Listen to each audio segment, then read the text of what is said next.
Hello എല്ലാവർക്കും നമ്മുടെ പുതിയൊരു വീഡിയോയിലേക്ക് സ്വാഗതം. അപ്പോൾ ഇന്നത്തെ വീഡിയോയിൽ ഒരു അടിപൊളി ടിപ്സാണ്.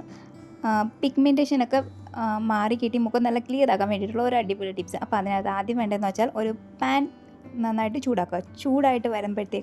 പാൻ നന്നായിട്ട് ചൂടായിട്ട് വരുമ്പോഴത്തേക്കും അതിലേക്ക് നമ്മുടെ ടർമറിക് പൗഡർ ഉണ്ടല്ലോ, നമ്മുടെ മഞ്ഞപ്പൊടി ഇട്ടിട്ട് അത് നന്നായിട്ടൊന്ന് ബ്രൗൺ കളർ ആവുന്നത് വരെ നന്നായിട്ടൊന്ന് ചൂടാക്കിയെടുക്കണം. ഇപ്പം നല്ലപോലെ പുകയൊക്കെ ചെയ്യുന്നുണ്ട്.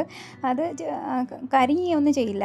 അതിങ്ങനെ ടൈം എടുത്തിട്ട് ചെറുതായിട്ട് അതിൻ്റെ കളറിങ്ങനെ മാറി വരും.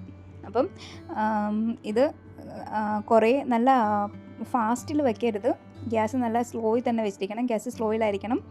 അപ്പം ഇങ്ങനെ കുറച്ച് ടൈം എടുക്കും, ഒരു 5 മിനിറ്റോളം എടുക്കും. അപ്പോൾ ഇതിങ്ങനെ നന്നായിട്ട് ചൂടായിട്ട് വരുന്നുണ്ട്. അപ്പം ഇത് ഇങ്ങനെ കുറച്ച് കഴിയുമ്പോഴത്തേന് ഇപ്പം ഇതിൻ്റെ കളറൊന്ന് മാറാൻ വേണ്ടിയിട്ട് തുടങ്ങിയിട്ടുണ്ട്. ഇങ്ങനെ കൈ വിടാണ്ട് തന്നെ സ്പൂൺ വെച്ചിട്ട് നമുക്കത് ഇങ്ങനെ ഇളക്കി കൊടുത്തുകൊണ്ടിരിക്കാം. അല്ലെന്നുണ്ടെന്നുണ്ടെങ്കിൽ അത് അവിടെ ഇരുന്നിട്ട് കരിഞ്ഞു പോകും. അപ്പോൾ ഇതിൻ്റെ കളറൊക്കെ മാറിയിട്ട് ഒരു ബ്രൗൺ കളർ പോലെ ആവുന്നുണ്ട്. അതിലിപ്പം നല്ലപോലെ പുകയൊക്കെ പോകുന്നുണ്ട്. ഇപ്പം റെഡി ആയിട്ടുണ്ട്. അപ്പോൾ ഇതൊന്ന് ഇനി തണുക്കാൻ വെക്കണം. തണുക്കാൻ വെച്ച ശേഷം എത്രയാണോ വേണ്ടത് എന്ന് വെച്ചാൽ നമുക്ക് അതിൻ്റെ ആ ക്വാണ്ടിറ്റി അനുസരിച്ച് എടുക്കാം. അപ്പോൾ ഞാനൊരു ബൗളെടുത്തിട്ടുണ്ട്. ബൗളിലേക്ക് ഞാനിപ്പം 1 സ്പൂൺ മാത്രമേ യൂസ് ചെയ്യുന്നത്. അപ്പം 1 സ്പൂൺ മഞ്ഞൾപ്പൊടിയും അതിലേക്ക് നമ്മുടെ തേനുണ്ടല്ലോ, നമ്മുടെ ഹണിയും കൂടെ ആവശ്യത്തിന് ഹണിയും കൂടെ ഇതിനകത്ത് ഒഴിച്ചു കൊടുക്കാം. എന്നിട്ട് നന്നായിട്ട് ഒന്ന് മിക്സ് ചെയ്തെടുക്കണം. ഇപ്പം ഞാൻ ആദ്യം ഇട്ടപ്പോഴത്തേന് ഞാൻ വെച്ച ആദ്യം ഹണി കുറച്ച് കൂടുതലായിരിക്കും എന്ന് കരുതി. പക്ഷേ എനിക്ക് വീണ്ടും രണ്ടാമതും ഒന്നുകൂടി ഹണി ആഡ് ചെയ്യേണ്ടി വന്നിട്ടുണ്ട്. അപ്പം ഞാനിപ്പം ഈ മഞ്ഞൾപ്പൊടിയിലേക്ക് ഹണി ആഡ് ചെയ്തിട്ടുണ്ട്. ഇനി 1 സ്പൂൺ എടുത്തിട്ട് നന്നായിട്ടൊന്ന് നന്നായിട്ട് മിക്സ് ചെയ്ത് കൊടുക്കണം.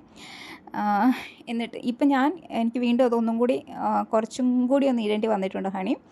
അപ്പോൾ അതിൻ്റെ ആ ഒരു ക്വാണ്ടിറ്റി അനുസരിച്ച് എത്രയാണോ ഇടേണ്ടതെന്ന് വെച്ച് കഴിഞ്ഞാൽ അത്രയും ഉപയോഗിക്കാം. അപ്പോൾ ഇങ്ങനത്തെ ഇതിലേക്ക് വേറെ ഇൻഗ്രീഡിയൻസ് ഒന്നും വേണ്ട. ഇത് നമുക്ക് ഡെയിലി യൂസ് ചെയ്യാവുന്നതാണ്. ഡെയിലി യൂസ് ചെയ്ത് കഴിഞ്ഞാൽ മുഖത്ത് വന്നിരിക്കുന്ന പിഗ്മെൻറ്റേഷനും കറുത്ത പാടുകളും മുഖക്കുരു വന്നിട്ട് പോയിട്ടുള്ള പാടുകളും എല്ലാം മാറിക്കിട്ടുന്നതായിരിക്കും. വെറും 7 ദിവസം കൊണ്ടെന്ന് പറഞ്ഞാൽ 7 ദിവസം കൊണ്ട് എന്തായാലും ഇത് മാറിക്കിട്ടുന്നതായിരിക്കും. ഒരു വൈറലായിട്ടുള്ള ഒരു പാക്കാണിത്. എന്തായാലും ട്രൈ ചെയ്ത് നോക്കാം. Thank you for watching.